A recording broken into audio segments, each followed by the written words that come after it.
Bitch, I got problems on problems on problems on problems on problems on problems. I solve them. I run through the money, the pressure be calling. Left on my blessings, I feel like I'm falling. The 30 is back. Tell me I'm garbage. I'm going through something, that's why I ain't calling. Phone and progression, it's all that I wanted. The phone and affection, I summon and dub it. Cause bitch, I got problems on problems on problems on problems on problems on problems. I solve them. A potato flew around my room before you came.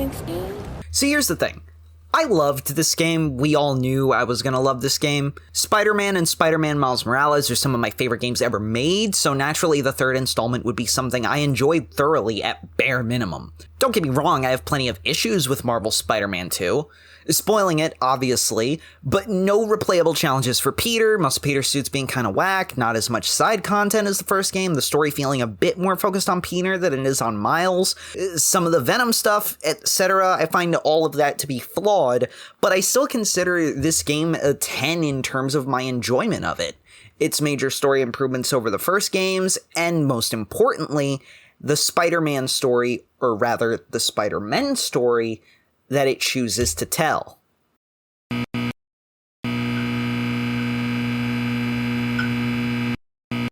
Spider-Man 2 is a story that focuses on toxicity. I think this is pretty clear due to the slimy black elephant in the room, but it goes deeper than that. This game's portrayal of toxic tendencies is honestly pretty great and kinda non-judgmental. It doesn't judge things like Miles' inability to move past his resentment of Lee, but acknowledges that it isn't healthy. Peter is really the focal point of this aspect of the story, though. It never directly addresses it, but the last few years have been incredibly rough for Peter, more than usual. Losing more than a few jobs, his idol, the woman who raised him, one of his closest allies, and it's all beginning to weigh on him. Spider-Man is more of a curse than a blessing as of late, and that's why the return of Harry, the promise that he'll have the opportunity to just be Peter Parker for a while, work a fulfilling job, and hold on to his last few relationships, it's enticing. The Coney Island mission, the opportunity to revel in this friendship, is so very important as a look at healthy friendship until the universe's worst friend comes into the picture. The symbiote in the story functions as it almost always has, an addiction, something that feels good, that makes you strong, that makes you invincible. But there's a layer deeper that I find to be even more interesting. This iteration poses the symbiote more as a toxic relationship. Not the way that it is in the Venom movies where Eddie and Venom are constantly at each other's throats. You are a pariah! But in a more nuanced way. When Peter tries to give the suit back to Harry, it finally pulls the broken blade out of his abdomen. Look at this. Look at what we've done for you. You can't return us. We're the reason you're still alive. The symbiote leaves whispers in Peter's ear, eggs him on, drags out his worst emotions, his subconscious fears, his most venomous desires. Miles is better, faster, stronger. If you want to keep up to prevent him from surpassing you need us. It blurs the line as much as possible between what's the suit's actions, what's directly Peter, and what's the symbiote influencing him. But you can tell from Peter's dialogue with Miles in their boss battle that his intentions are still, in a way, pure. It's a desperation, a need to save everyone that the symbiote preys upon. The symbiote in this iteration seems to be that toxic friend or partner who takes what you want, twists it into what they want, and then presents it as the thing that you think you want. Murdering Kraven becomes how Peter saves everyone, and infecting the entire planet with symbiotes becomes how Harry heals the world. There's even toxicity pulled out of MJ by the symbiote, and I think it's telling how when Miles fights Peter, he knows in his heart that Peter's words aren't meant with any sort of truth, but when MJ screams about the neglect, the selfishness, and the hurt, Peter knows to apologize, to promise a better future. While I don't love this version of Venom, I love what he brings out of these characters.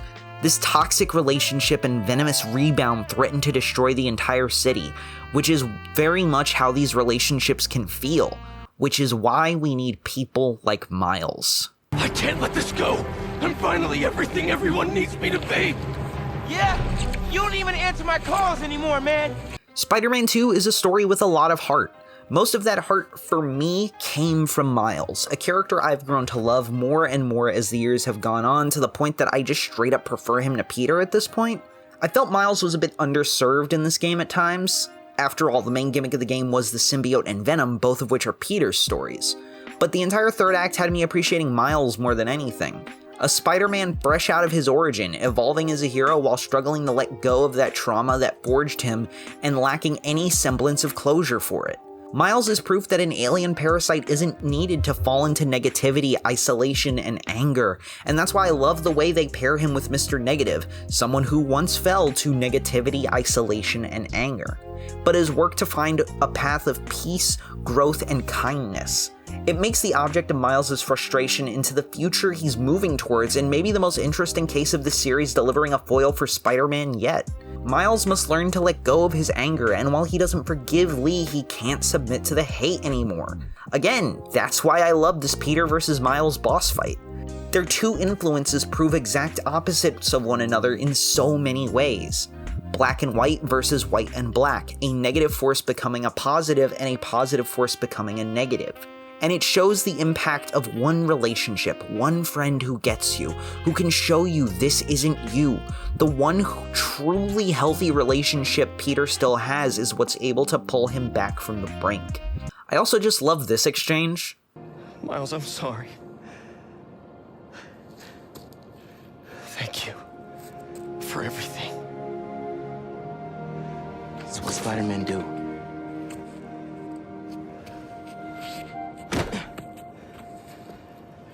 Spider-Man didn't save me back there. Miles did. I love the idea that as much as these two Spider-Men need each other, they'll never need each other more than Miles and Peter do. Spider-Man 2 is a story with a toxic heart, bad with good, victorious and venomous. It pushes these heroes down to their lowest points and asks them to stand tall once more. But now they can do it hand in hand, brothers united, because that's what Spider-Man is. The opportunity to stand tall, to move past the worst days and most heinous actions, and to be greater together.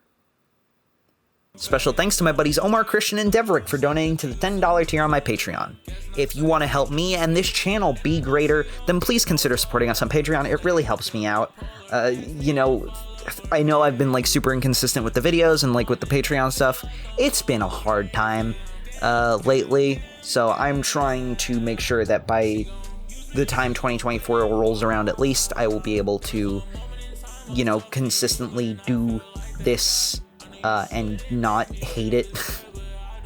That's a lie. I don't hate this. I don't hate you guys. I love you guys. But it's very exhausting and tiring. But I think giving me money is a very good incentive for me to keep doing this. So please do.